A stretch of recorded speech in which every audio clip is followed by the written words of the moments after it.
hojiidhaaf kiiloomeetira 150 deemnee dhufnee katamaa jiraadhu Liyoon irraa jechuudha. Katamaa xiqqoo tana jirra. Gaara keessa jirti. Innaa hedduu bareeddi. Akkas nama jetti gaannaa. Bakka an jiraadhu Liyooni. Daa'u Liyoon irraa baanee amma kiiloomeetira 150 irratti argamna. Gaara keessa jechuun daangaa Itaali jala jirra jechuudha.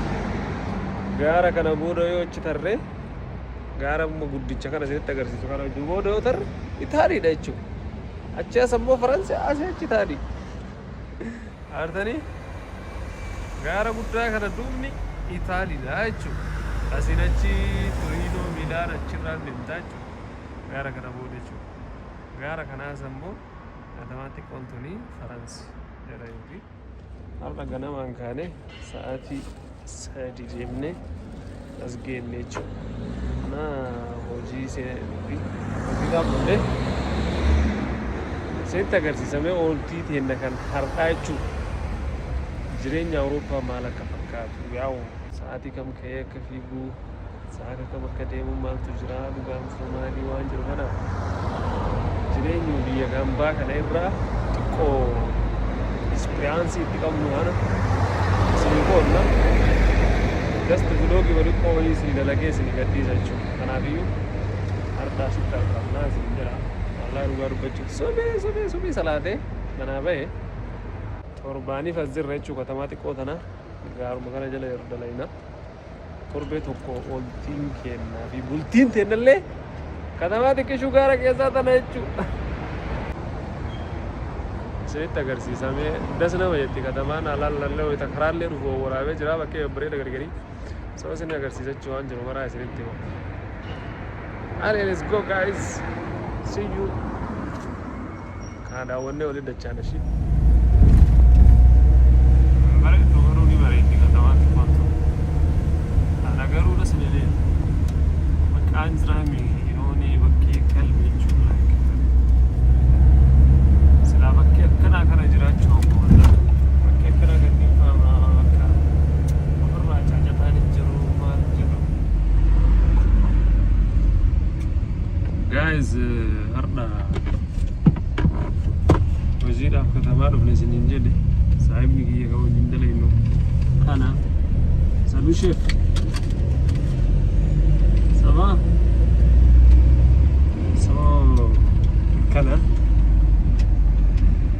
amma katamaa sanii qursii waan takka bitannee kan hin deemnu waan ta'eef hojjetaan hin jiru hiyyeessi hin jiru gaxarii akkanaa kana galtee yoo jiraatte das nama jedha bakka wiikii bakkee akkanaa kana jiraachuu yaadin katamaa irraa baatee gaxarii akkanaa kana keessa yoo jiraatte hin tolaamu das nama jedha. Kana amala kee keessatti ammoo jaaladhu katamaa hiyyiin sitti jiruu fi caacataan keessa jiru kan inni maaliif naamu robbiin yaawwatu Diallo, la fiesta.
Assieds-toi. Oui.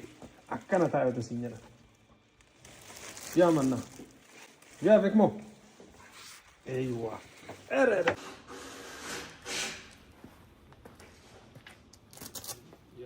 Un grand sac comme ça, ça? Qui, moi? Ouais. Oui, je le mets dedans. Hein. Je l'ai pas vu aussi gros. Je le mets dedans. Hein. Je l'avais vu tout petit.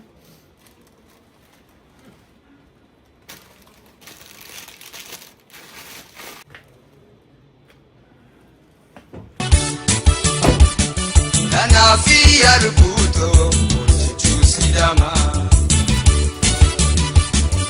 Nafia rubuto chusidama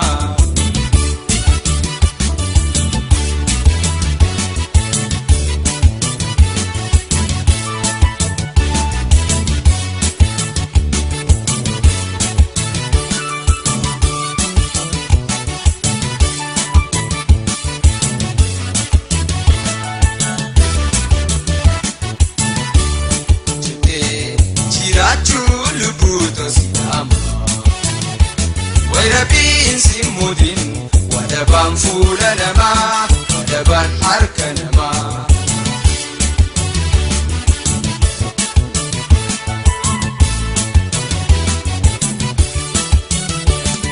Laalubuu hojjedhu isi irraanfataa firaaf hangaarfattus yoomaa siirifataa Jiminni hojiidhaa Fulduraaf saayifadhu si afata Fulduraaf saayifadhu si afata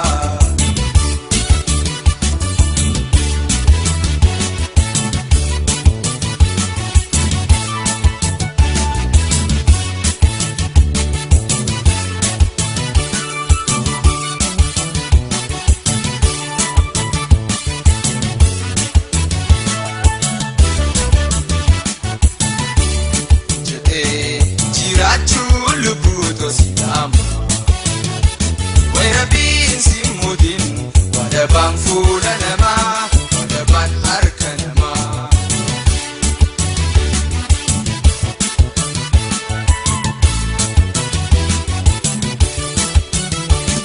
hojjechuun gaariidha yaa lubbuu yoomumaa hojii madaalamaa jireenyi ilma namaa yoo hojjechuu baatte Kabdu namummaa Wallaaltu yaamamtaa qabaatus beekoma Wallaaltu yaamamtaa qabaatus beekoma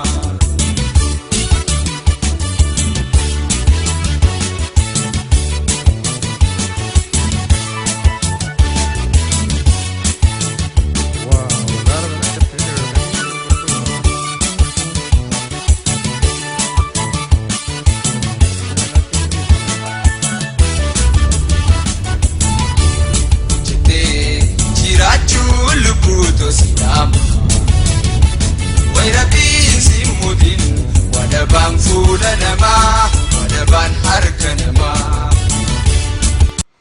Guys, hojii guyyaa har'aatiin yaa'u galle amma karaa manaa osoo hin taane hoteela qabannee hoteela bullaa jirra. So hojiin asuma yaa'u katamaa keenyarraa fagaannee jira waan ta'eef hoteela nuu qabannee hoteelli tana akkana jirti tana fakkaatti.